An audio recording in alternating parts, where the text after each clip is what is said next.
Hi, this is Annie of ByAnnie.com and Patterns by Annie.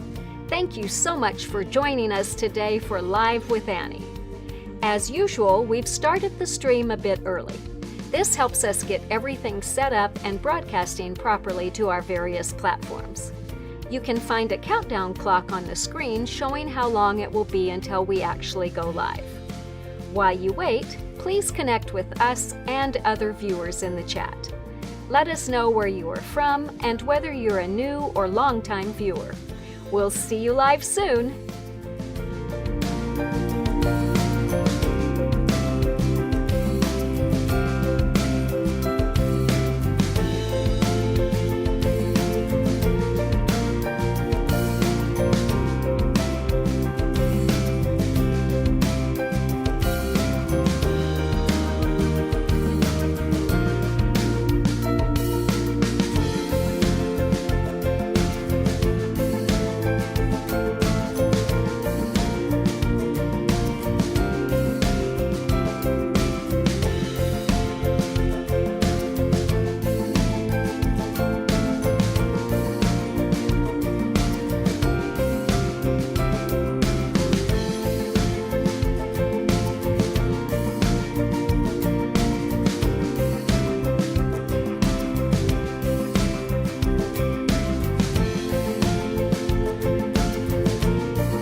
Thanks again for joining us for Live with Annie. We are so happy to have you with us today. While you wait for the program to start, we hope you'll enjoy the content playing on screen. There's so much inspiration, so take a moment to tell us what you love in the chat. Don't forget there is a countdown clock on the screen so you know how long until we go live.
Hi, it's Annie again, reminding you that we'll be going live with this week's episode shortly.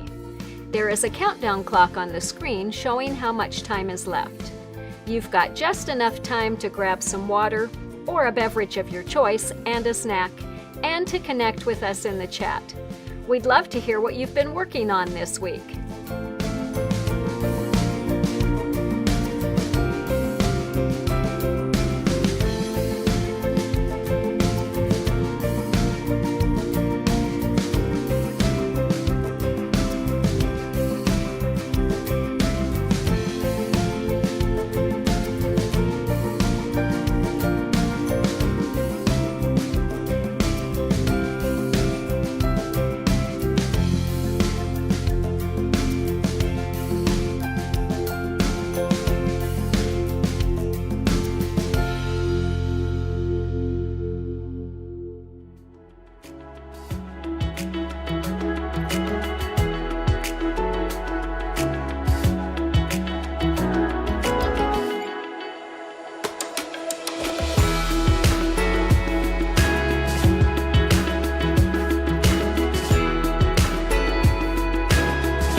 It's Annie, back to remind you that we'll be starting this week's live very shortly. We've got a really fun episode planned for today, and we'll see you soon.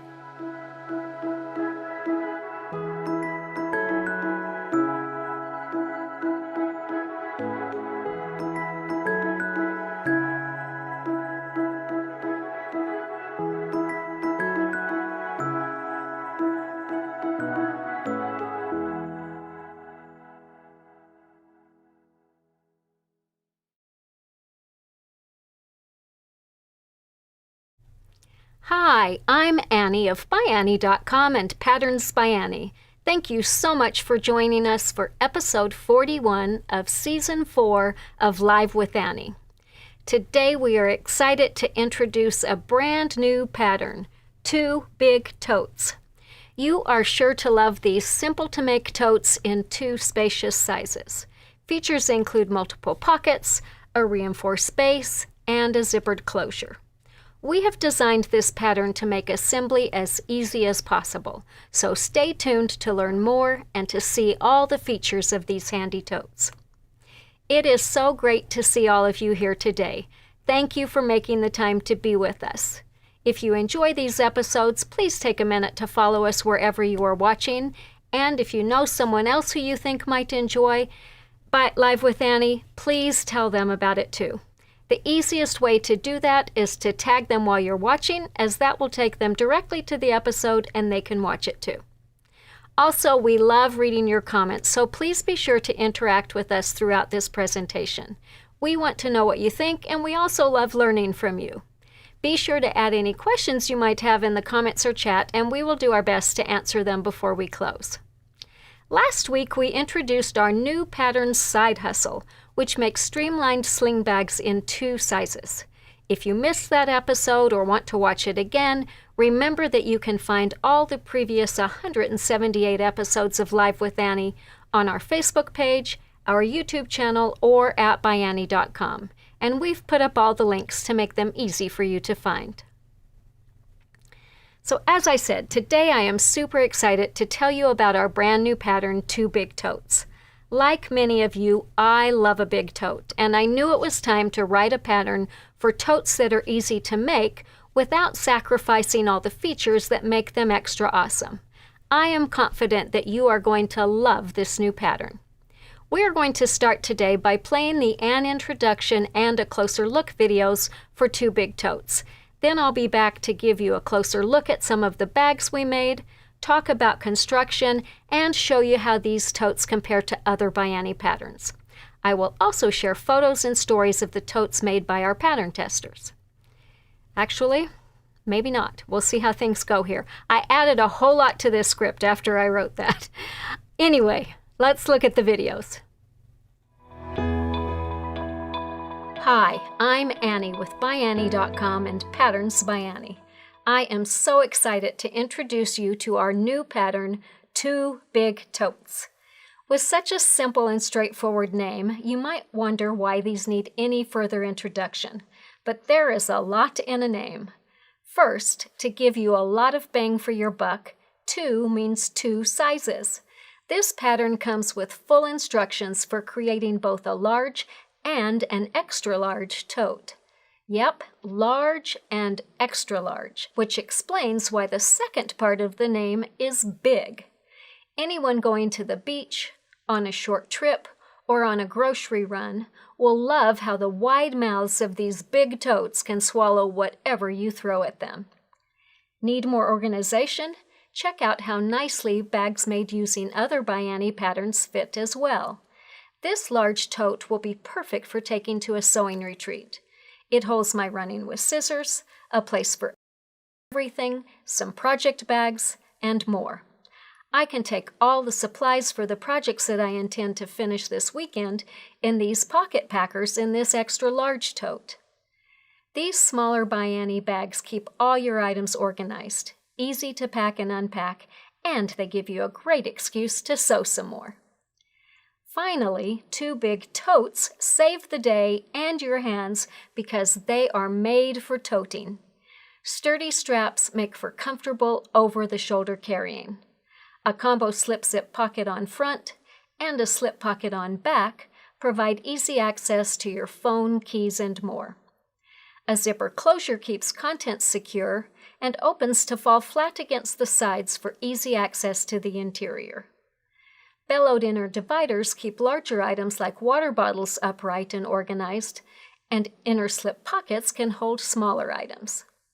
The inside also features a base stabilizer to support the bottom and distribute the weight, keeping contents safe.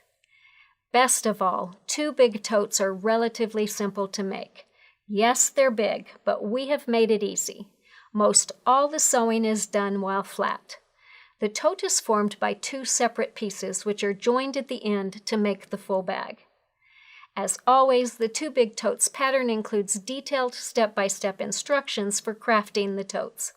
With clear and complete instructions and illustrations, this project is easy and fun, perfect for a weekend sewing project.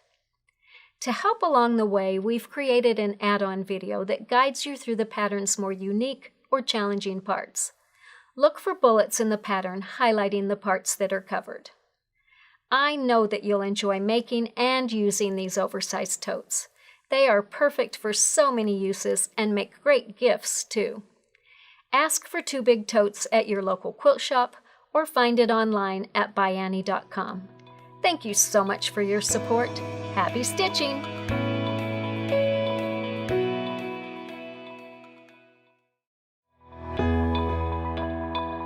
Hi, I'm Annie with ByAnnie.com and Patterns by Annie. I'm excited to share some additional details about our pattern, 2 Big Totes. First, let's talk a bit about construction. While both totes are big, you will appreciate that you don't have to fight a huge piece of fabric throughout construction.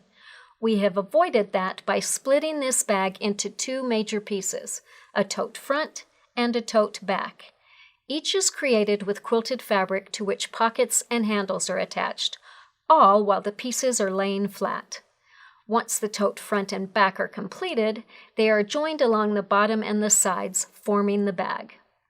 Along the way, you will install a base which protects the bottom and gives a nice finishing touch. For each tote, we recommend 4 fabrics: a main fabric for the exterior, a lining fabric for the interior, a coordinating fabric to tie it all together, and a sturdy fabric such as vinyl, canvas, or cork for the reinforced base. With large expanses of fabric showing, this is a perfect project for showcasing a big print or specialty fabric. As always, feel free to mix things up as much as you'd like. For this set of totes, we had just 1-yard pieces of fabric, so had to get creative. On the large tote, we added a 5th fabric, using a coordinating print for the pockets and bindings on the inside of the bag. Since the extra large calls for almost 2 yards of main and lining fabrics, we had to get even more creative here. We pieced 2 prints for the exterior and 2 prints for the interior to create this graphic bag. To add even more interest, we used leftover quilted fabric from another project to make the back pocket. Because the front and back of the totes are separately and joined in the final steps, directional fabrics will work fine for the main and lining fabrics of this project. Just be sure to position the pieces with the design at the top as you assemble the tote. For this extra large tote, we fussy cut the fabric so that the owls were centered on each side. We also centered them on the pockets. When cutting for the front combo pocket, keep in mind that the back portion of the pocket is completely covered. As always, we suggest that you make 1 tote using a non-directional fabric before using your precious fabrics.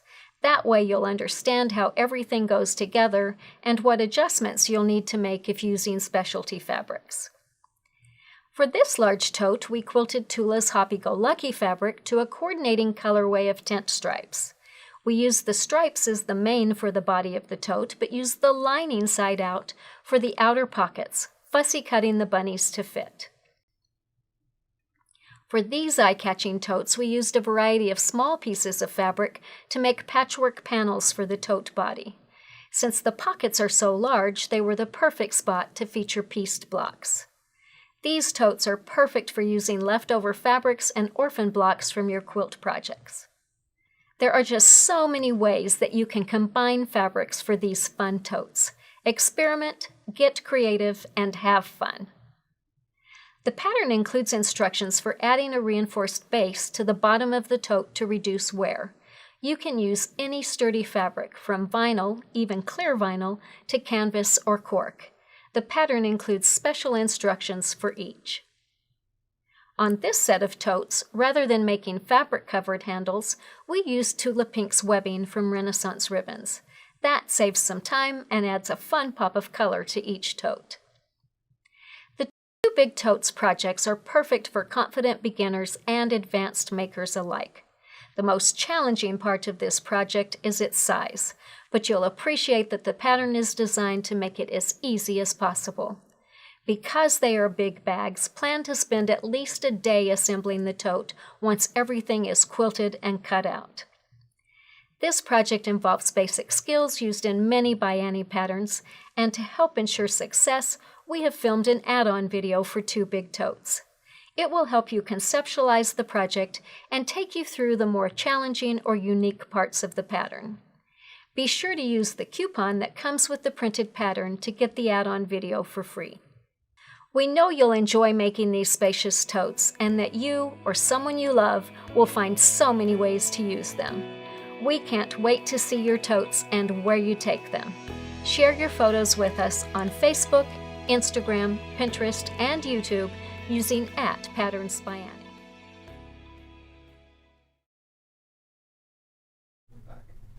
I hope you enjoyed learning more about two Big Totes and that you're excited to make your own. One note, we didn't play the entire A Closer Look video, so if you want more information about the fabrics that were used in the models that we showed in those videos, plus some of the additional models we've made, be sure to watch the remainder of that A Closer Look video. And you'll find it on the product page for two Big Totes at our website, ByAnnie.com. Also, I am really excited because we have some more models to show today. Our model maker, Marianne, was here for the past 2 days to cut new models, so when she came, she delivered a whole slew of two Big Totes. They are so new that we haven't even photographed them yet, but I couldn't wait to show them off. So you are going to be the first to see these beautiful bags. So the one really nice thing about this is seeing how you can change the look of the tote just by using a different fabric. So on this set of totes, we used a combination of cotton quilting fabrics that were designed by Natalie Leet and Anna Maria Horner for Free Spirit Fabrics. The big flowers and the really vibrant colors are sure to brighten someone's day. On this large tote, we made a vinyl base. And on the extra large tote, we used a leather look vinyl for the base. And we're going to talk a little bit more about the bases in a bit, but I just wanted to show you the difference between those two. I'm going to move these out of the way, and as you can see, that tote has lots of room if you want to go to the beach. Lots of towels, toys, drinks, everything you need for a good day at the beach.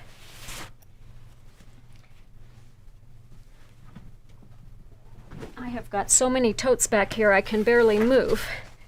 All right, so we got, I think this was the next one I wanted to pull up. We got a really different look for this set of totes using a fun canvas fabric from Tim Holtz that was designed for Free Spirit.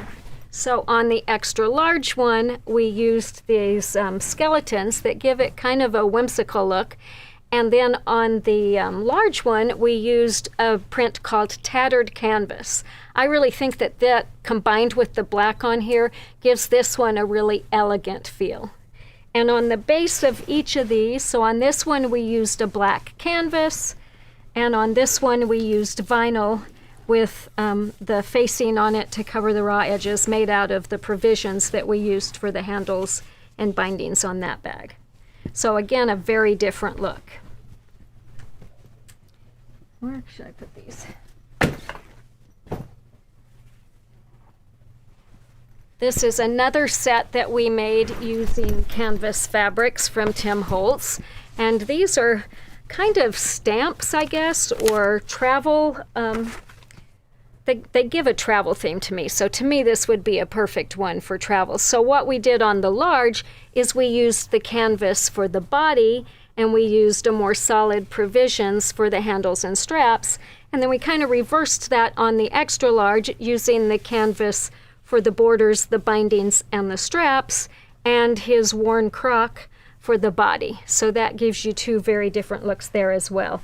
And on each of these, we used a vinyl base with the facing on them.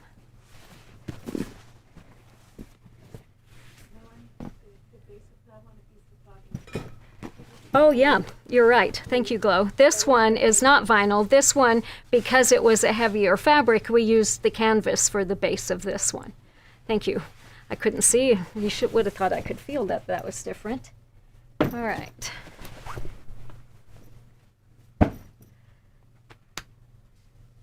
Here's a totally different look. And this is a couple of sweet totes that we made using fabric from Wyndham Fabrics. Oh no, from Binnertex, excuse me. This fabric line is called Blooming Color. It was designed by Wolf Paper.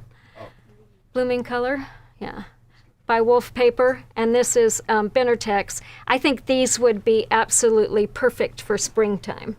And we kind of alternated. So we used the same coordinate for both of them. And we used a lighter spring print for this one and a little bit darker one for that. And then linings that kind of blend in. And when we did the zippers on these, we decided white was the best color, but then we picked colored pulls to give a little bit of accent there. And a vinyl base on that one. Vinyl base on that one. We really like the vinyl base because it really gives some added structure and stability to the bag, so it really makes it stand up and hold its shape really nicely.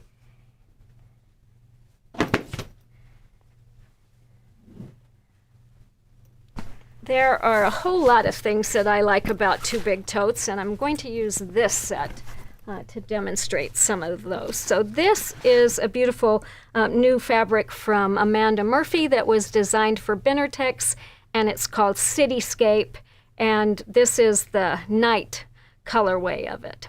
So the first thing that I like about Two Big Totes is their size. It is really wonderful to have a tote that's large enough to carry whatever I need. As Glow says, I can carry everything in from the car in one trip instead of three. And there's a lot of days that I leave work with both of my totes filled, but I can put one on each arm and carry everything in one trip. So it's really a time saver. And I also really love how easy they are to make. By breaking the construction of these bags into two parts so that the front and the back are assembled separately, that really makes it so much easier. Because as you can imagine, it's going to be a whole lot easier to quilt in a work on a piece that's this big rather than as big as this whole piece is. Also, you don't have to worry about using a directional fabric because it's really easy to make sure that the fabric is positioned correctly on each piece. And the big expanses of fabric on the front and back are really perfect for showing fabrics that have large motifs, such as the ones in this line from Amanda. I also really like these large pockets that are on the front and the back. And they lend themselves really well to featuring a large motif. On this one, Amanda had a panel that was printed with big blocks, and we fussy cut that for this project. We fussy cut part of the border that was on that for the border that went on the top. On the smaller one, she had some smaller blocks on that panel, so we were able to fussy cut there. On this size tote, the finished pockets start at 9 inches square. On the extra large tote, they start at 12 inches square. So you've really got a lot of room to work with. If you've got an orphan block from a quilt you were working on, this would be a great place to feature that too. And the thing that's really nice about the size of these pockets is there's plenty of room to hold your paperwork. You can put a book in there or larger things that don't always fit in outside pockets. And then I wanted to show you the inside of this bag because that's really fun too. Do you think I can turn this inside out? Probably. I think that's the best way for you to see what's on the inside.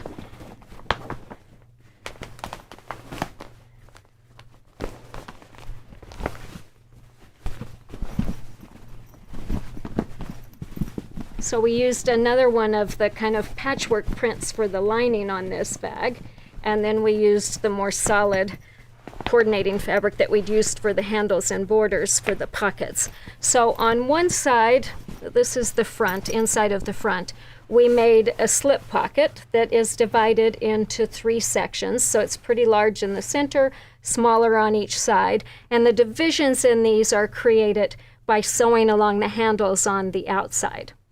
And then on the inside of the back, we added 2 bellowed dividers. So these are designed to fit in between the handles. We didn't feel that having more extend over here would help a whole lot, so we just made those a little bit narrower. And what I love about these is I can take my big, something bulky like a water bottle, and put that inside there, and I'm not going to worry about it falling over as I carry my bag. So bigger things will fit nice in there. The one that I have quilts and stuff in, I put my quick zip case that's got my wonder clips and stuff in it in there. So that's kind of what the inside looks like. And as you can see, the zipper, when it's open, falls flat against the sides. And we also add a stabilizer in the bottom to give it a good sturdy base. We also designed the totes to be carried over the shoulder. So they have long handles that are attached to each side of the tote. And these handles are made out of fabric, so that will coordinate with the project. And then we reinforce them with polypro strapping inside to make them good and strong. One thing that I will suggest, it's always a good idea to test the suggested length of the handles before you make them, in case you want them to be longer or shorter. We found that these worked really well for all sizes of people, but you may have a different preference. So test that size before you start and decide if you want to make them longer or shorter. Whoops, there went one bag down. One thing that I really appreciated about this bag is that there's no hardware needed, so you don't have to have any kind of D-rings, swivel hooks, any of that stuff.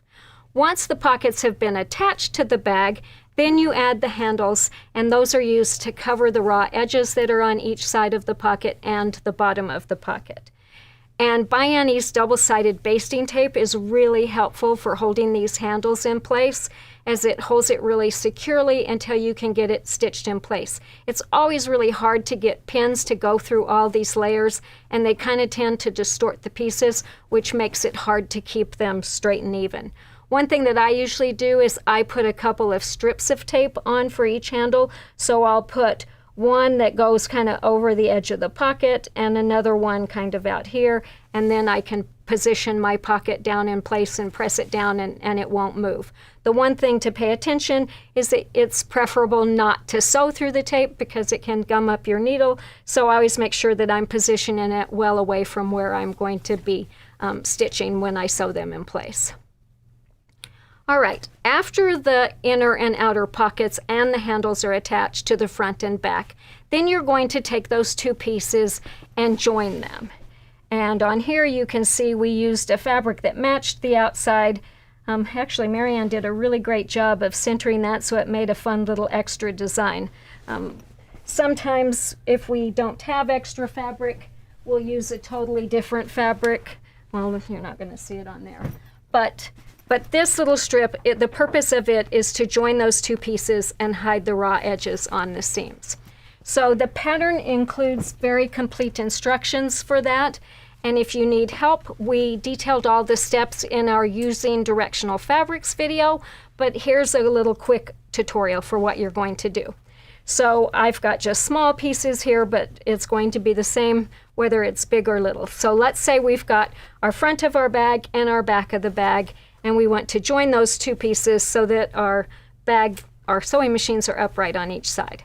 So we're going to have our front and our back, and then from the fabric that is the main fabric, we're going to cut a 1-inch strip by the width of the piece. And from what our lining fabric is cut out of, we're going to cut a 1.5-inch strip by the width of the piece. Obviously, I didn't want to unquilt fabric, so I have 2 totally different fabrics here. But if you can match it, that's always nice.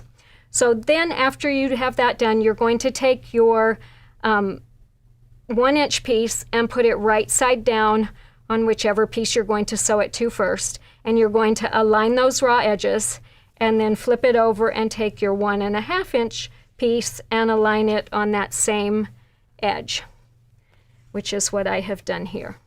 So I've got my 1-inch strip right sides down on my main fabric side, my 1.5-inch strip right side down on my lining fabric side. After I have that sewn together, I'm going to go to my ironing board and I'm going to press that, the one on the main fabric side, away from the seam. You don't want to press your lining strip just yet. Then I'm going to take that strip that's been pressed open and I'm going to align it on my bag back, assuming we started on the bag front. I'm going to align that edge right there, and then I'm going to sew across that with an accurate 1/4-inch seam. And that's going to give me what looks like this. So I've got my 2 pieces sewn together, and when you look at the inside, you're going to see that those seams will butt right up next to each other. So my pieces are going to come together really well in the inside. Then this 1.5-inch strip that I sewed on the inside, we made it a little bit bigger for a reason. I'm going to fold that strip over so that its raw edges are aligned right with that 1/4-inch seam that I sewed. Press that well, and then I'm going to fold this over and stitch that in place. But rather than stitching it from this side, which may give you a line over here that doesn't look nice, it's going to be much more visible on the outside of the bag, I'm going to take a piece of double-sided basting tape and put it down here so that it holds this in place. But then when I stitch it, I'm going to stitch it from this side, and I'm going to go right in the ditch along that seam right there. So that line of stitching is pretty much hidden on the outside, and when it falls out on the inside, it's going to catch the edge of my binding really nicely all along that edge. So all of the instructions for that are in the pattern. We have the video in our Using Directional Fabrics video, but it's a great technique and one you're going to really appreciate using. So another really nice thing about this bag is the base that goes on it. And it's made to prolong wear and tear, make it easy to keep the bottom of the tote clean. And once the front and back are joined, that's when you add the base. And part of its purpose too is to cover these raw edges that are at the bottom of the handles and the pocket. And that's another place where ByAnnie's double-sided basting tape comes in really handy, because it's hard to, especially if you're using something like vinyl, which we did here, or even this kind of vinyl, you can't really put pins through it. So a layer or a couple strips of basting tape on each long edge holds that in place and makes it really easy to secure. I'm trying to show all of these. Here's the next one I want to show. So this bag is made by a new designer. It's called Sisters Mountain Meadow, and it's by a new designer for Free Spirit named Kathy Dagendorfer. But the pattern includes instructions for a variety of materials for the base. So you can use clear vinyl like we did on this one. You can do cork. You can do colored vinyl like that leather look vinyl that we did, or canvas like we did on the 2 Big Totes. So on this one, we used vinyl. And since vinyl is going to be see-through, we've included instructions in the pattern for adding a fabric facing at the top of that, so that when your seam goes over the bottom of your pockets and your handles, the fabric is there to cover all those raw edges. And you can see that on both sides. And again, don't forget to use the basting tape. Because that basting tape is so narrow, 1 strip is all you need, or so super sticky, and because it's really narrow, you can easily avoid stitching through it. Boy, I need water. I forgot to put notes in my script today about drinking water.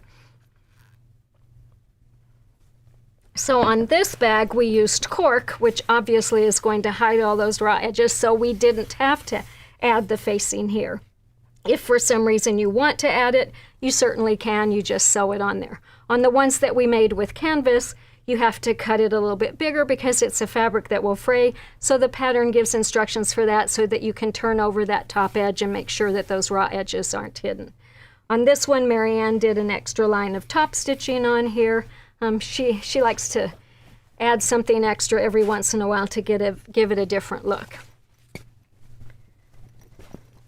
All right, the next one I want to show is one that we added some patchwork to. So we showed this a little bit in the first video, but I thought I'd talk about it a little bit more today. So though these pieces are really large, these bags are really large, you can also use smaller pieces of fabric. And so this pattern is a really great place to showcase some patchwork and piecing. So when we made this project, Andover Fabrics had sent us just a yard of each of these fabrics. This is called Conway Cottage, and it was designed by Karen Lewis Textiles. So since there wasn't enough of any one fabric to make the tote, we decided to make a patchwork one. So we pieced the body, and then we made patchwork blocks for the front and back pockets. We ended up using just over 1/4 of a yard of each fabric. So I'd say buy 1/3 of a yard of 6 fabrics if you want to duplicate this. And then of course you'll need additional fabrics for your lining and your coordinate. But for this body, we cut 3-inch blocks so that we ended up with 2.5-inch finished squares. And we made 2 panels. So we had one for the front and one for the back. And each of those panels had 9 rows, each of which had 14 squares in it. So that meant we needed 126 squares for each panel, or a total of 252 squares, which worked out to about 14 squares per fabric, I think.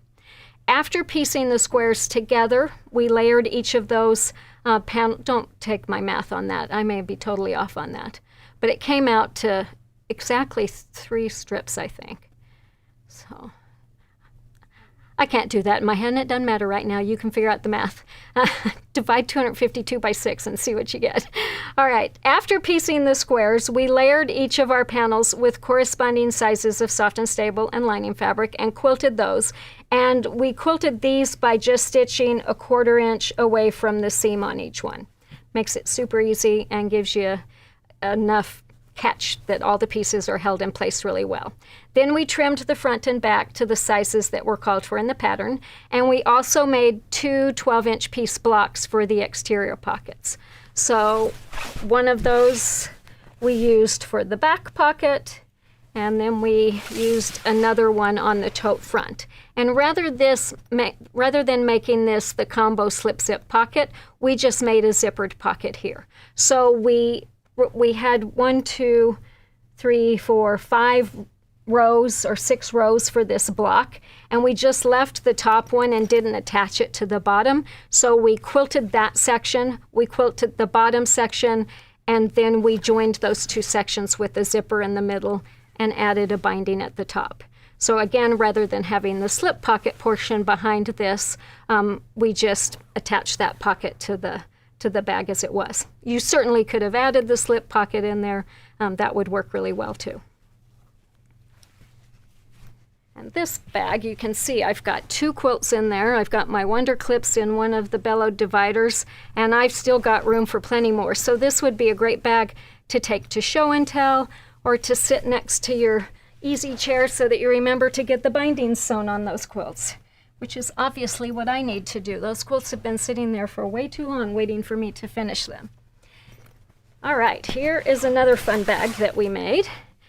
2 bags actually, and I had a whole lot of fun making this. So I made the large tote. I also made a coordinating zip it up, and I really want to tell you some more about these. So first of all, you may have heard that ByAnnie is a new gold sponsor for the Cherrywood Challenge.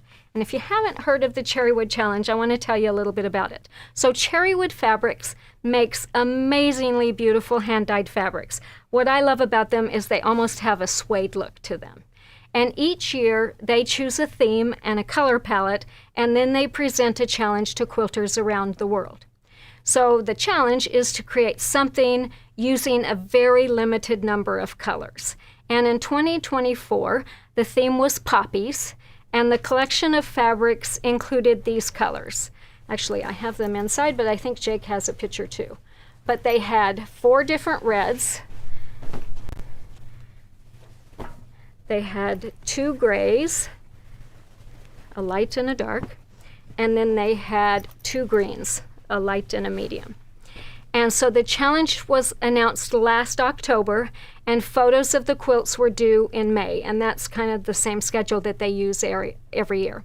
Once they get those quilt submissions, and I think at that point they just submit pictures, the quilts are juried, and 225 quilts are chosen for final judging and display. And then prizes are awarded, and all of the quilts are displayed at International Quilt Market and Festival in Houston. And I made it over to look at them, and they were absolutely amazing. It was so incredible to me to see how people took that very limited range of fabrics and produced the variety of quilts that they did. So after Houston, then the quilts are split into 3 different collections that travel to other venues around the world to inspire makers, and then once that's all done, they're returned to the people who made them. So you can find a calendar of where, when, and which collections will be displayed throughout 2024 at the Cherrywood website, and I think we'll put up the link so you can find that. It's in the description. So in the description for today's episode, you'll find all of that information there. So as a new sponsor of the Cherrywood Challenge, we designed a new cut of Soft and Stable that measures about 21.5 inches square for makers to use when quilting their challenge quilts. Soft and Stable not only gives amazing body and stability to purses and bags, but it's really perfect for wall hangings too, because it gives great dimension to quilting, and it's a strong, sturdy base for applique, embroidery, and all those other embellishments. So though I was way too late to make a quilt for the exhibit, and bags are really more my jam, I'm not much of a quilt maker anymore, I decided to interpret the poppy theme on this large tote and this coordinating Zip It Up. I am always up for a challenge, and even though it was the week before the show, I managed to get it done. But since time was short and I am not a great artist, I went on Etsy and found myself a simple applique pattern. So I'm going to kind of talk you through the steps I did to do this. And we've put that link to the shop in this description for today. And it was just a simple pattern that was designed to make like a little wall hanging. But all the drawing was done for me, and I didn't have to go beyond that. Note that you can still buy the poppy fabric collection, so if you would like to duplicate this tote, go for that. You will need a bit more of the main lining and coordinating fabrics than are in the bundle, but you can order yardage at the Cherrywood website. So here's how we made this tote. So we started by asking Linda, who's our amazing long arm quilter, to quilt a little bit over a yard of the gunmetal gray fabric. And then we used the tarragon. Actually, here's my leftover pieces that I had after I made these projects. So we used the light green for the lining and the darker gray for the outside. And I had showed Linda this design that I was planning to use for the applique, and she found a very similar design for the quilting. And she quilted the fabric using a lighter gray thread, so it kind of looks like ghost poppies in the background. And I really love how that turned out. You know, when you have poppies, a whole field of poppies, and they start dying, you kind of have just the stalks left. That's kind of what this reminded me of. So after I got the fabric back from her, I cut out the tote front, back, and pockets. And I cut the 2 pockets a little bit larger than what the fabric directed in case I had much shrinkage during the applique process. And then I cut all the remaining bag pieces from a variety of the fabrics. I used the brighter red for the border and the zipper closure, and I used the darker one, which is called salsa, for the bindings and the base fabric. And since I wanted to have, I thought it'd be fun to include both of those colors in the handle, I did kind of a 2-tone handle. So to do this, I cut a 1.5 inch strip of the red, I cut a 2 3/4 inch strip of the salsa, and I just sewed those 2 strips together, pressed the seams toward the red, and then I folded the piece in half like you normally would for a handle, right sides together. I sewed along that long edge, again pressing that seam toward the red, and that made my fabric tube, and then I could proceed just like the pattern directs. Once I turned that tube right side out, I had to be careful to make sure that I had the brighter red centered along the front, but that wasn't too hard, and I just pressed as I went. The nice thing about this is that my seams are both here on the front, so the back of my strap has no seams, and I'm going to remember that for future projects when we're looking for something that doesn't have seams on the other side. And so I sewed, when I sewed to make sure the strapping was secured, I sewed in the ditch right along both sides of this red strip, and then when I attached them to the bag, I sewed along the very edge of the outside of the handle. But I thought that really gave a nice effect. All right, so then to add some interest to the front and the back pockets, I added some raw edge applique poppies to each piece. And for this, I used a product called Steam-A-Seam, and I just traced the designs onto it. So Steam-A-Seam is unique in that it has two paper on two sides. So one side comes off really easy, the other side doesn't. You want to take the piece that's not going to come off as easy. Read the instructions because it will tell you. But I just laid this down on the pattern that came with me, and I traced the flower onto it. I left some border around it. I pulled away the back paper, and now I have a sticky piece.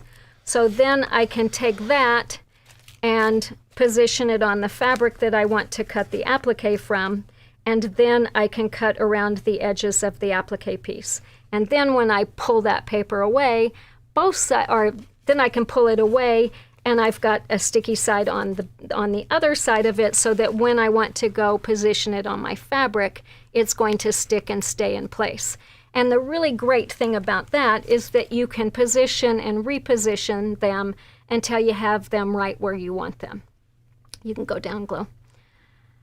So once I had them positioned on the background where I wanted them, I just used a white clover chalk marker to mark my stems for each one, connecting to the pieces, and then I was ready to stitch everything in place. So for that, I used So Fine Black 50 in both the top and the bottom. I set up my sewing machine with a 90-14 top stitch needle, which is what I always use, and I put on my number 20, which is an open toe embroidery foot. Because this foot is completely open in front, it's really easy to see where you're going when you start stitching.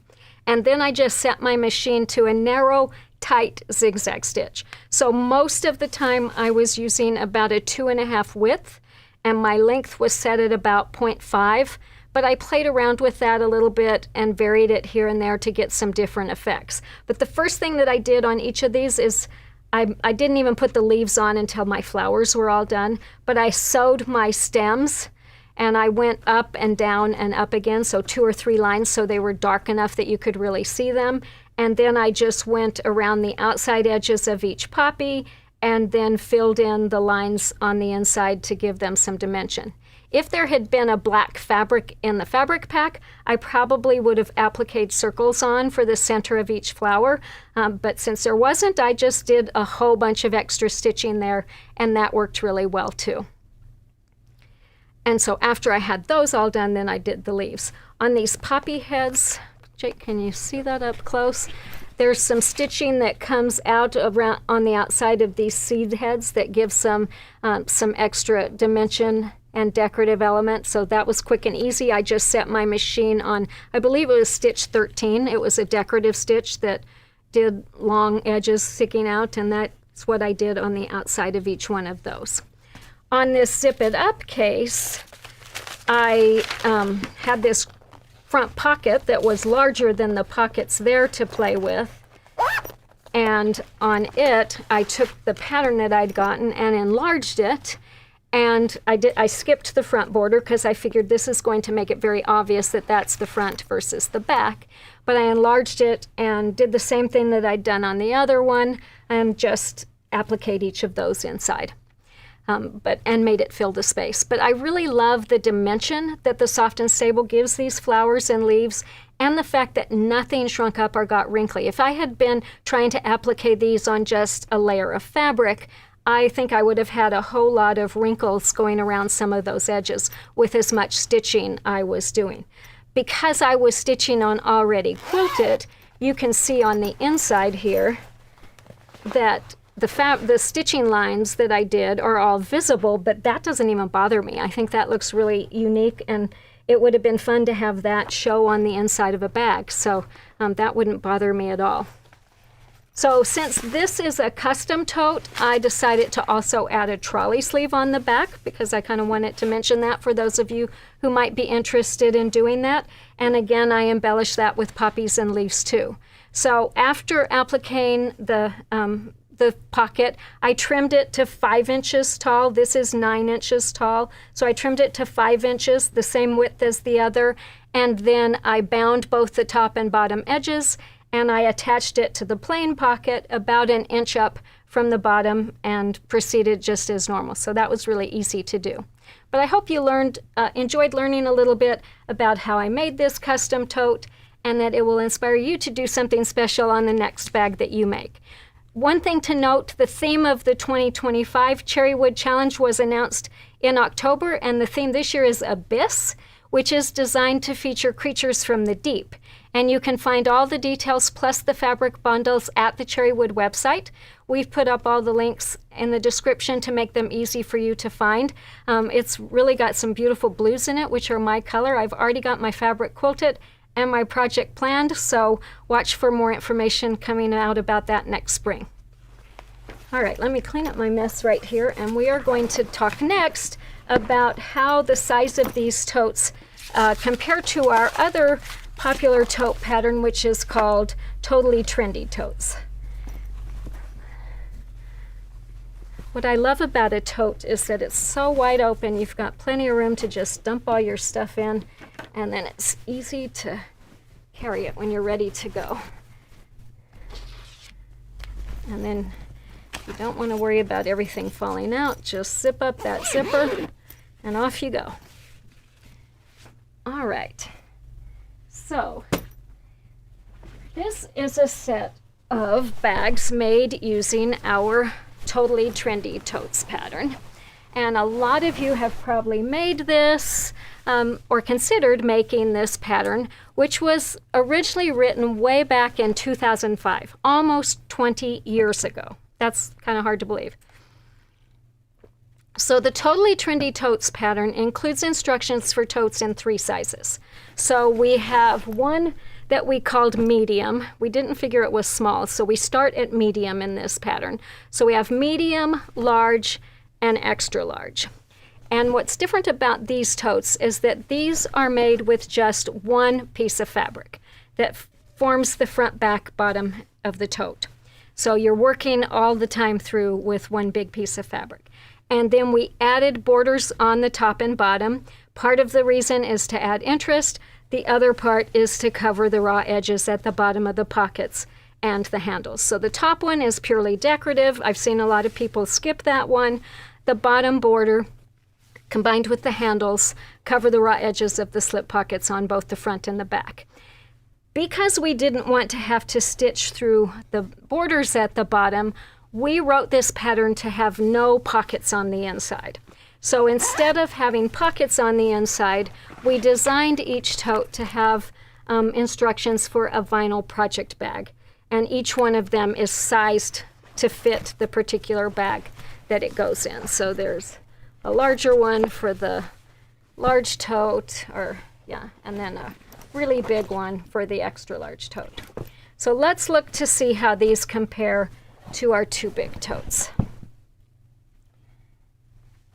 We'll grab this set back up. I don't think we've looked at this one much.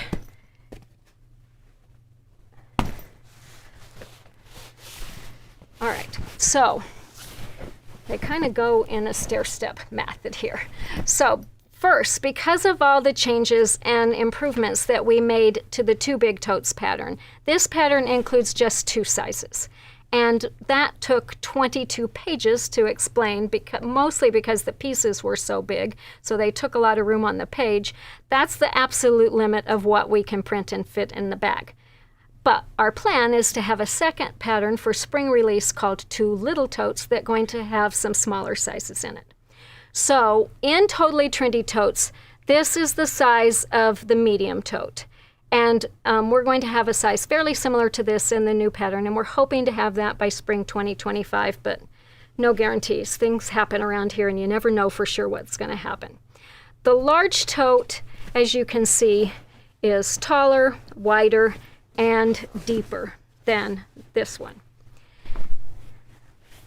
So then let's look at the extra large totes. So, well, that's how much bigger it is than that. This large tote is a bit smaller than what was the large tote in the other one, but I believe it's deeper. If you go to the pattern pages for each of these, you are going to see the exact sizes. I'm not going to read them all because it would just jumble your mind. In the next week or so, I'm hoping to have the bag comparison charts updated on our website to have all the sizes so you can look at them all in one place. I haven't got that far yet, but that's coming soon.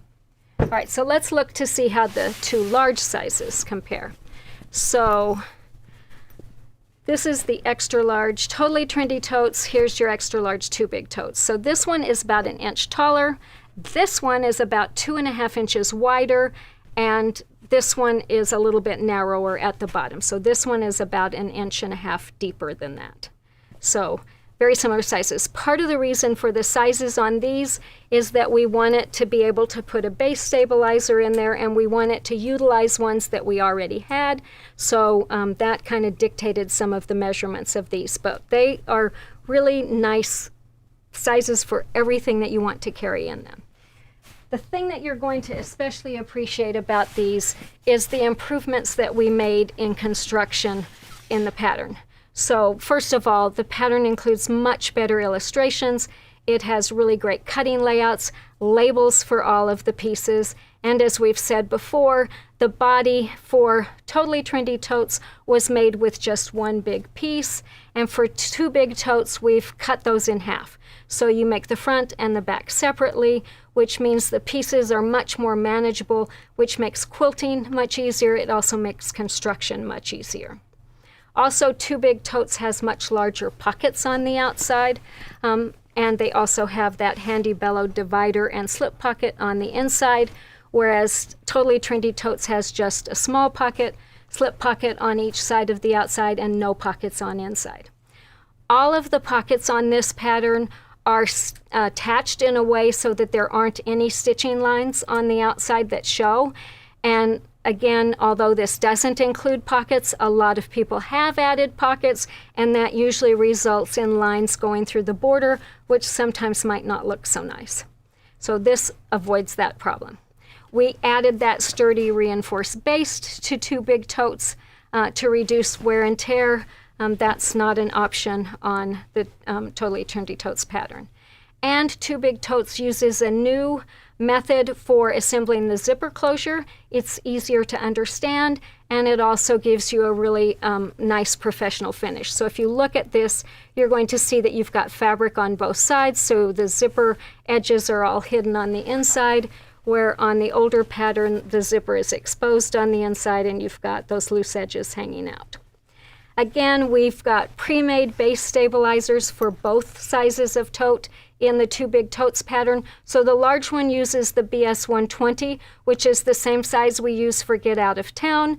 The extra large uses the BS 180, which is the same size as Travel Duffel. So if you don't want to buy 2 base stabilizers, if you've already got one of those bags, you're probably not going to carry both of those bags at the same time. You can interchange them or buy 2 and then you can carry both of them if you want. But we really highly recommend this new pattern, and I know that you're going to really appreciate all the thought and care that went into its design. And speaking of all the thought and care that goes into that design, that brings me to the totes that are made by our pattern testers. So because we had so many models to share today, we're not going through all of them, but on the blog today, we are sharing photos and stories from the testers who reviewed and made 2 Big Totes. And we'll put up that link so that you can see their amazing work and read their stories. We really do appreciate all of our testers because they really make sure that our patterns are the best they can be. They find mistakes, they suggest improvements, and they really help us refine and improve the patterns. So in addition to the totes that were made by our testers, our in-house team made 18 additional sets of models. And every time we made another set, we fine-tuned the pattern. So you know that this pattern has been very well tested. Before it was finalized, we had gone through 55 versions on this pattern. I think that has to be a new record. So let's see if there are any questions about Two Big Totes. How much binding is required on the inside? That is one really awesome thing about this bag, and I'm glad somebody asked, because I realized I really didn't talk a whole lot about how it's assembled. So after you have your front and back made and you've joined them with that joining strip, then you're going to cut out a little rectangle on each side so that you can make a boxed bottom. And after you've got that cut out, that's also going to create sides for your bag. And so while your bag is still flat, you're going to bind those 4 sides. So this seam has not yet been sewn, but you're just going to sew binding on this side, that side, same thing on the other side. Then you're going to bring your sides of your bag together and you're going to sew a 3/4 inch seam to join them. And we recommend in the pattern sewing through that seam 3 or 4 times so it's really good and strong. Normally when we're sewing bindings on the inside of a seam, we're sewing once to join the layers, we're sewing once to attach the binding, we're sewing again to stitch down the binding, so extra lines of stitching is always helpful. And you'll notice on here that that binding is really nice and flat. First of all, we press it really well and lay a clapper on it so it's flat, but then we put some fabric glue underneath it and make it so that it stays flat against the bag, and it really improves the appearance of this bag and makes sure those edges aren't kind of hanging out there. The first bag that Marianne made, the pattern says you can also hand stitch it. Marianne did, and it took her so long to do it that I said, we got to figure out a better way to do that because you'll never get these bags all done. So fabric glue, and in the video, the add-on video, we show you the brands that we use, and it worked really well. But that's a really nice way to finish that off. Then the very last thing you do is bring your box pieces together and sew here. So really this is the only binding that you have to sew where it's dimensional. So you've got however many inches that is on each side, and then the last thing that you do is attach your zipper strip at the top and sew the binding around the top.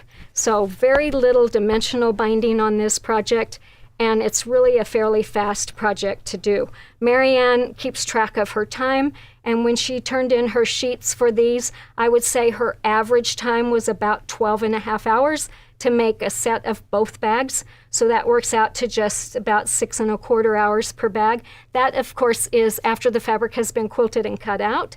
And she's made a lot of bags, so she's probably faster.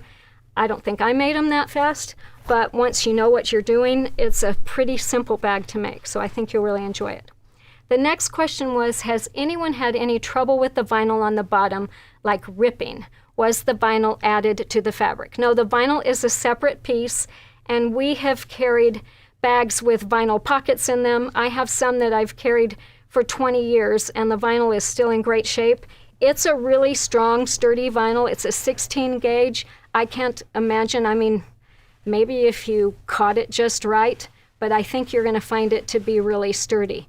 Cork would work good, canvas would work good, as you saw, a leather look vinyl, all of those things, and I think you're going to find that it's really going to improve the wear and tear on the bottom of your bag. Do you have to quilt the fabrics for the outside?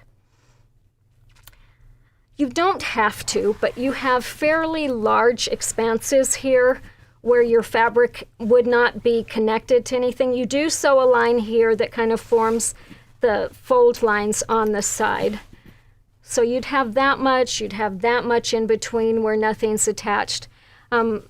Try it. We have not tried one yet without quilting, but I just like that the quilting joins my main fabric and my lining's not loose, so that's why we prefer to do the quilting on it.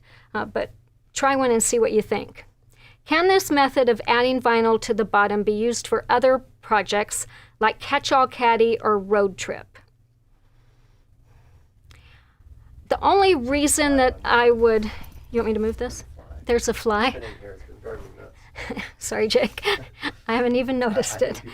It's on your head. Oh, it's on my head? Oh, me and who was that? Dick Cheney? Or was it Dick Cheney or was it George Bush who had the fly on his head? Mike Pence. Mike Pence? Oh, yeah, it was Mike Pence. Boy, I'm really showing my age. Yeah, my Mike Pence moment. That'll never happen again. All right. The thing that I would worry about doing that on Catch-All Caddy or Road Trip is that when you're putting those pieces together and you're trying to, I mean, you could put it just on the bottom, maybe not going up the sides, but you've already got a lot of layers that you're going through, and you're trying to maneuver in a space and push those inner dividers. Vinyl in particular is really stiff and not very forgiving, and it might be hard to manipulate. So, and Glow's saying something. Canvas? Yeah, maybe try a piece of canvas or something that's going to move more. But again, you're adding another layer of bulk. You're going to for sure want to have your hammer handy so that you can hammer and reduce the bulk before you start that binding. All right, after years of use, how easy is it going to be to put new handles on? That's not going to be particularly easy. However, if you kept some of your fabric, you could definitely cut your handle here and put a rectangle ring on and fold this over and attach another one at the top. If you want to do that right at the beginning, it's kind of how we do the handles on Divide and Conquer and on Round Trip Duffel. So we make this part as one piece, and then we make a separate piece up here, and we use a rectangle ring to join them, and that's an idea of doing that. I have not found a whole lot of wear and tear if you use good quality quilting fabric, or even use a heavier fabric. And it wouldn't be too hard to use a heavier fabric because your handles really aren't getting caught in any other seams, so a heavier fabric there would not be a big problem. Can you get a bag out of 1 yard of fabric? The large tote, I believe, calls for 1 1/8 yards because you have to cut that joining strip at the bottom, and because we know there might be a little shrinkage, but the pieces that we cut out of the quilted fabric can definitely be cut out of 1 yard. So especially if you have a long armor quilted and you quilt the whole big piece, you're more likely to be able to get it out of 1 yard. 1 yard of main, 1 yard of lining, and then I think you need a little bit more of your coordinate because you've got those extra pockets on the inside. Can you zoom in on one of the poppies? Yes. Chick, can you? Do you want me to pull it back like this? Don't hold it? Okay, I'll just let it sit. So don't look too carefully at my stitching. This was like 2 and 3 o'clock in the morning projects because I was down to the wire on time. But again, I just set it at a zigzag, and I went around once, and then I went around to fill it in. And there were a few places where I still had edges showing, and at that point I got out my black Sharpie and I just colored in so you couldn't see the fabric showing underneath. Can you use a panel for the tote? The one that we made out of the Amanda Murphy fabric, we used a panel for parts of that. If you had a panel that was just the right design, I certainly think you could. And there's some amazing panels out there. There's a company who makes a bunch of them, and I talked to her a while back. We're going to do an exchange. I'm going to make some bags using some of her panels, so this one would be a great one to do that with. What year was the first ByAnnie pattern published? 2000 was my first pattern, so we are celebrating 25 years of pattern writing next year. And I recently went through and did the full chronology of which patterns were written when, and it's pretty interesting to look at. So probably next year we're going to do a little bit talking about the history and what we've done. In that time, I think we've written about 250 patterns, so that's an average of about 10 a year, which means I was really prolific in some of those years, more than I am now. My goal now is 6, but I usually get about 4 done each season. What is the fabric on the smaller tote with the striped handles? I'm guessing this one? This is not a stripe. Is this the one you're talking about? I do not know what this fabric is called. I'm pretty sure it was a line by Marcia Durst for Wyndham called Here and There Batiks. If this is the one you're talking about, this striped fabric, this is a line called True Colors, not to be confused with Tula Pink's True Colors. This is a line from Benartex called True Colors, and it was designed by Danielle Deur, D-E-U-R. I'm not sure how you pronounce that. Can the bag still be machine washed even with the vinyl on the bottom? Yes, absolutely. Vinyl is completely machine washable. You can even throw it in the dryer. I would just make sure you take it out before it's totally dry and flatten it, because if it gets wrinkly while it's in there and cools, those wrinkles are a lot harder to get out.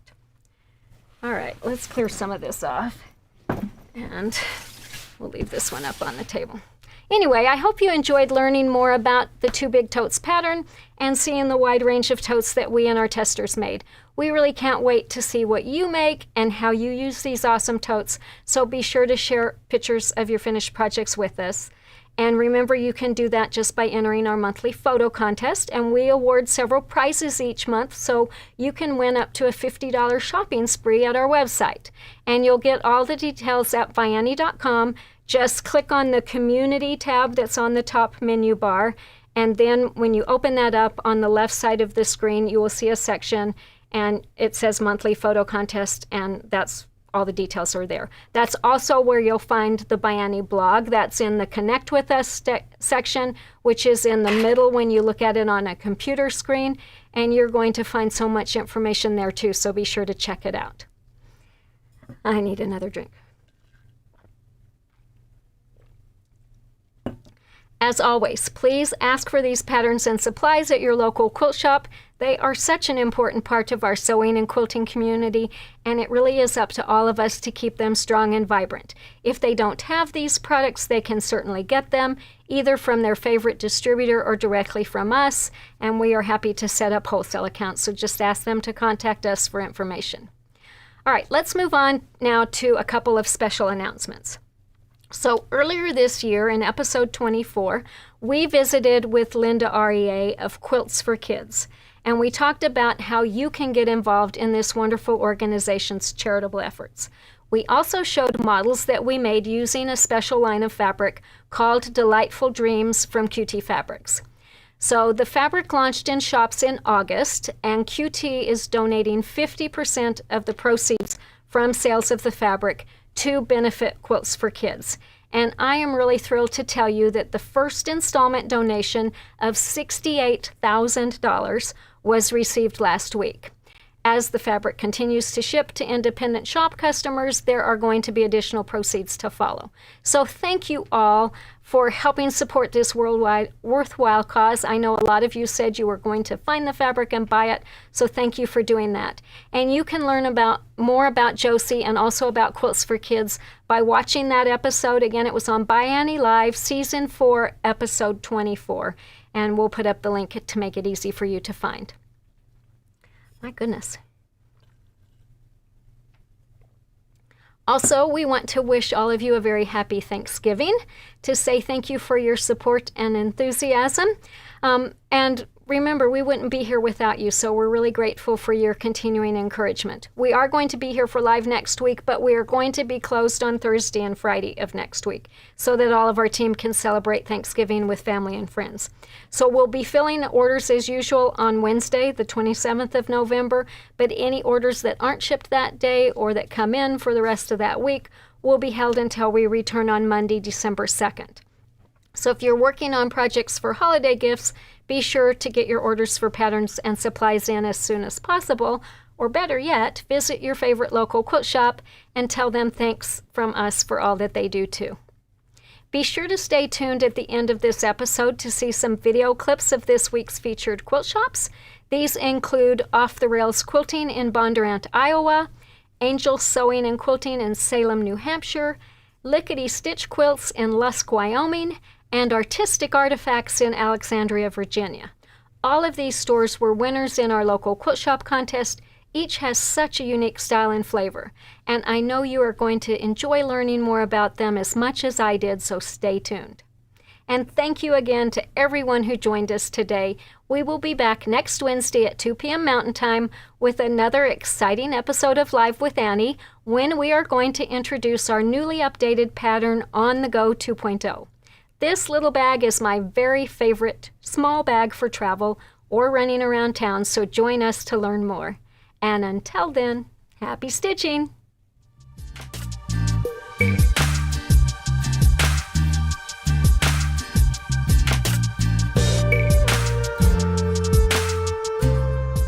Hi, I'm Annie with ByAnnie.com and Patterns by Annie. Come with me as we explore off-the-rails quilting and the Yarn Nook, our 2024 LQS Contest regional winner for Iowa. Located in Bondurant, Iowa, Off-the-Rails Quilting opened on Black Friday in 2016. In April of 2019, the store expanded to add a classroom space. They continued to expand in April of 2021 when they purchased the building next door and dubbed it the Warehouse. Today they have a large retail space and a second building for shipping, live selling shows, machine servicing, and office space. They added the Yarn Nook inside Off-the-Rails Quilting in the summer of 2023. This allowed them to begin selling all things yarns to meet the needs of their growing customer base. Behind this ever-growing shop are owners Anne and Jenny, who have been friends since childhood.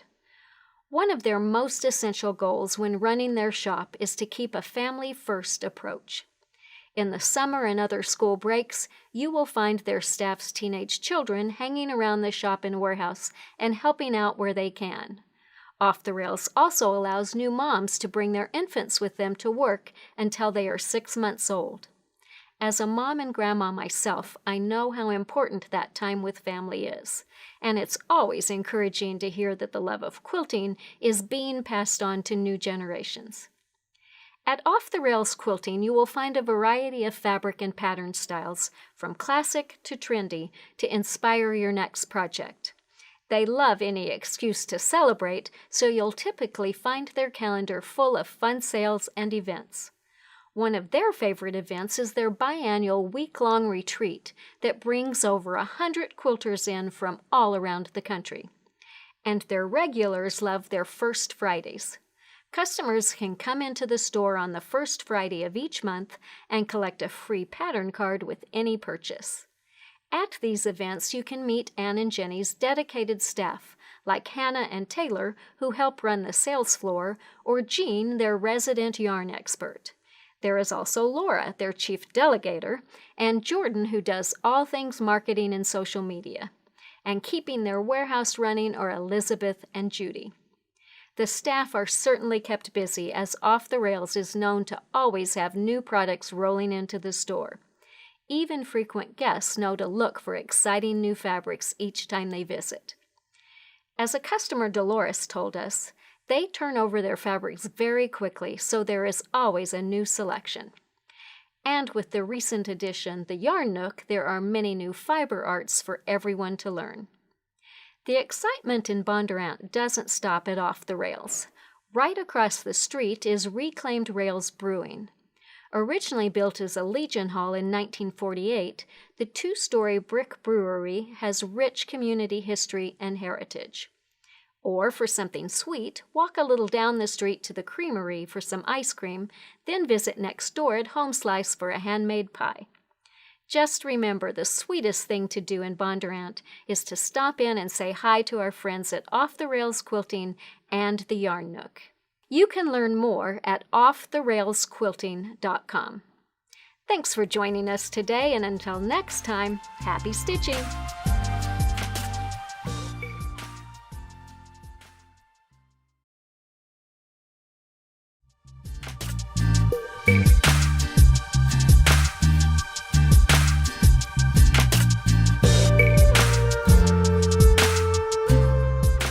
Hi, I'm Annie of ByAnnie.com and Patterns by Annie. Today we are visiting Angels Sewing and Quilting in Salem, New Hampshire. They are the regional winner for New Hampshire in our LQS 2024 contest. In 2014, Carol Lawrence began sewing as a hobby, And like many of us, she was immediately hooked. What started as a hobby quickly became a passion as she began taking lessons and learning how to make bags, quilts, and pillowcases. Carol's personal sewing mentor, Doris, told us, "Carol has such a love for what she does. Her thirst for knowledge is limitless. She has faced adversity which the casual observer would not know, but her thirst for success is infectious." That thirst for sewing success grew and grew until 4 years ago, Carol opened her own quilt shop, Angel's Sewing and Quilting.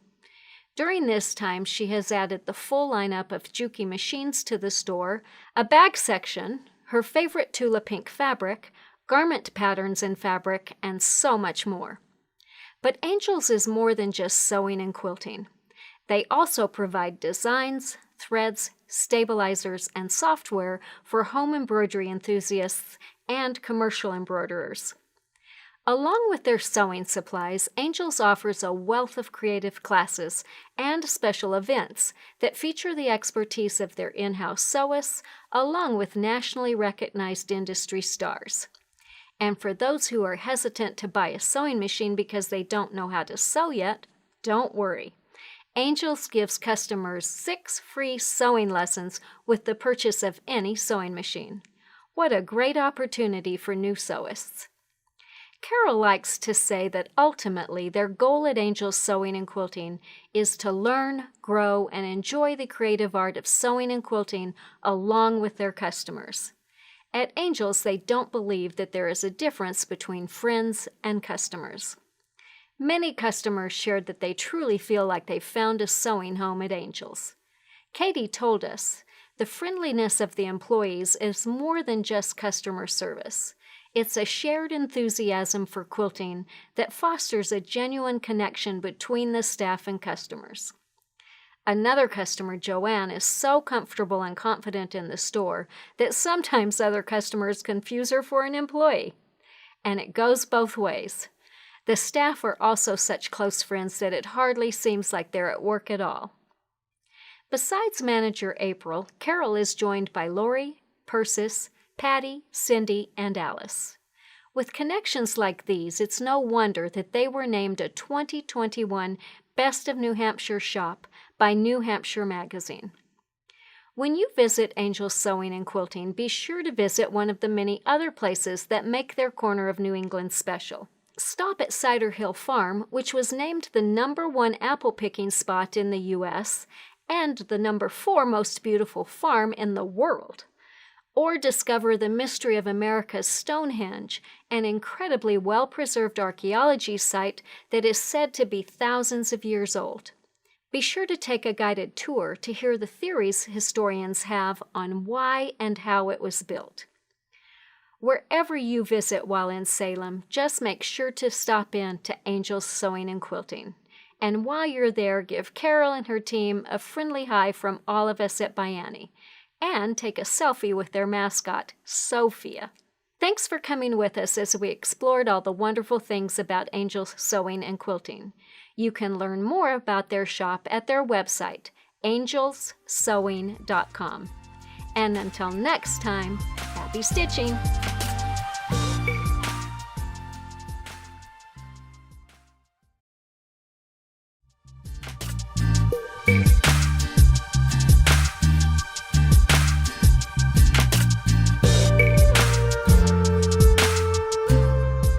Hi, I'm Annie of ByAnnie.com and Patterns by Annie. Today we are visiting Lickety Stitch Quilts in Lusk, Wyoming.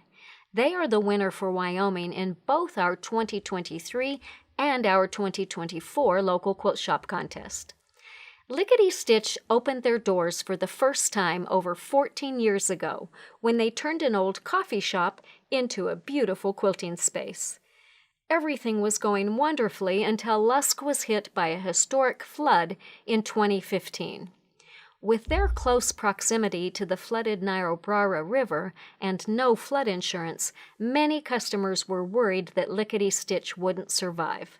But that wasn't an option for the Lickety Stitch team, who washed the damaged fabric and laid it out to dry at a nearby park. They were going to keep going. And thankfully, with the help of their community and a lot of hard work, they came back bigger and better than ever, even expanding their shop in 2017 to include the remodeled bank next door. And as recently as 2023, they were able to purchase the building on the other side of them. What an inspiring story of perseverance. Today, Lickety Stitch boasts 3,500 square feet of store space, plus an additional 1,000 feet of classroom space. Customers know them for their large inventory of Western and wildlife prints, batiks, and minky, as well as a full selection of most other styles of fabrics. They have everything you need for quilting with a wide range of notions, kits, and patterns. They also offer long arm and binding services. The store is run by staff members Sarah, Joan, Jane, and Susie. Heading up the team is owner Karen Wisseman, who runs the shop with her husband Dave. Karen has sewn all her life, learning from her mother and grandmother over 50 years ago. She has a lifelong interest and love for fabric and sewing machines that is evident in her quilts and the fabrics carried in the shop. Karen is always ready to pass down her quilting knowledge, whether by helping customers with a quick question about fabric choices or offering sewing classes for sewists at every level. Lickety Stitch has a new class almost every week, and for those who aren't satisfied by a couple hours in the shop, they offer a biannual Quilt Till You Wilt retreat. At this retreat, you will meet quilters from across the states, as people will drive hours just to sew with their favorite shop. A customer, Kelly, told us, "It's a great opportunity to quilt with old and new friends, and I always learn new things." Another customer, Rosie, shared, "I joined one of their retreats last year after watching Karen and Jane's videos on Facebook. It is well worth the 4-hour round-trip drive for me to visit them." With such a large storefront and so many people willing to drive hours just to stop at this shop, you might assume that Lusk, Wyoming must be a bustling metropolis, but you couldn't be more wrong. Lickety Stitch Quilts is located in the least populated county of the least populated state in the United States.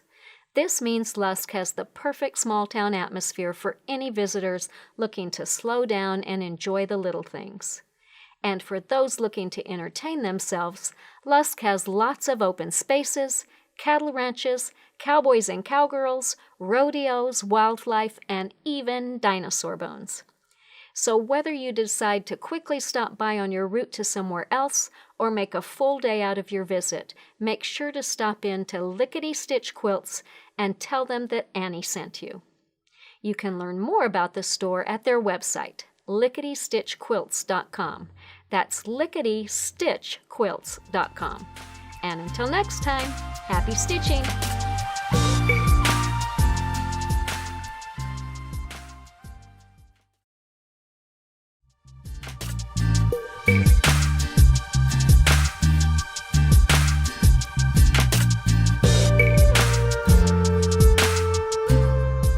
Hi, I'm Annie of ByAnnie.com and Patterns by Annie. Join me as we explore artistic artifacts in Alexandria, Virginia. They are the regional winner for Virginia in our 2024 local quilt shop contest. Judy Gula, owner of Artistic Artifacts, is a fiber and mixed media artist whose goal is to inspire others to create and find joy in the process. Judy grew up in a family-owned business that sold and manufactured parts for European automobiles. Her entrepreneurial spirit, born during this hands-on, real-world education, prepared her for the business side of running Artistic Artifacts, which includes the shop in Alexandria along with an online store. What started as vintage finds has grown into a large and varied inventory, which reflects Judy's own interests, including artisan fabrics and crafts from around the world, art supplies, and now Bernina sewing machines. Judy shares her passion with weekly live demonstrations, which can be viewed on the Artistic Artifacts Facebook page and YouTube channel. She can also be found teaching at the shop and to groups, or leading mixed media tours around the world. Artistic Artifacts started 16 years ago and was primarily web-based, with a small display case in her father's showroom. Judy expanded into becoming a vendor at trade and quilt shows around the country. As the reputation for creative finds grew, so did the space in the store. The shop now occupies 3 showrooms, as well as a service area for 2 Bernina technicians, classrooms, and warehouse space for inventory and shipping, as well as some wet classes such as indigo dyeing. Besides Judy's vintage finds, Artistic Artifacts carries a wide selection of fabrics for the sewing and quilting enthusiast, including modern quilting cottons, Australian Aborigine designs, Indian, Indonesian, and African prints, and hand-dyed fabrics. With so many rare finds, you're sure to find new creative inspiration every time you visit. With so many different art forms happening in one place, Judy needs all the help she can get. She is joined by a team of 16 who bring their talents together to make Artistic Artifacts such a unique and special place. They offer so many opportunities outside of their shop, with many retreats that teach you how to incorporate new mediums into the crafts you already love. Later this year, Judy and her fellow travelers are heading to Himachal and Punjab in India to go on a textile tour. They'll learn Fulkari and Chamba Rumal embroidery. Next February, they're heading to Kerala in South India to dive deep into their traditional textiles. They'll explore every step of the process, including weaving, dyeing, and hand painting. Finally, next fall, Artistic Artifacts is offering a trip to Ischia di Castro in northern Italy to further their mixed media skills. I don't know about you, but all of those sound like so much fun to me. If you're interested in going on one of these tours, you can learn more on their Creative Retreats page at their website. There is also plenty to explore in the area surrounding Artistic Artifacts. Alexandria is a top 3 small city with big cosmopolitan vibes right outside Washington, D.C. Whether you like art, history, nature, or just some delicious foods, you can find it all in Alexandria. Just be sure to make Artistic Artifacts one of your stops when you visit, and give them a warm hello from all of us here at ByAnnie. You can learn more at their website, artisticartifacts.com. Thanks so much for watching. Until next time, happy stitching!